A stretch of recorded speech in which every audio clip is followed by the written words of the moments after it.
दोस्तों ये देखिए, लगातार पटना में 4 दिन से बारिश हो रहा है और इस बारिश में भी हम लोग को ट्यूशन जाना पड़ रहा है। आप लोग बताइए कहाँ से देख रहे हैं, बताइए दोस्तों, वहाँ पे बारिश हो रहा है कि नहीं आपके इलाके में।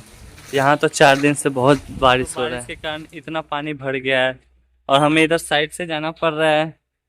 बहुत मुश्किल हो गया है दोस्तों जीना, क्या करें, इतना बारिश बारिश 4 दिन से बारिश हो रहा है। ये देखो दोस्तों, पता नहीं पटना के सरकार क्या कर रहे हैं।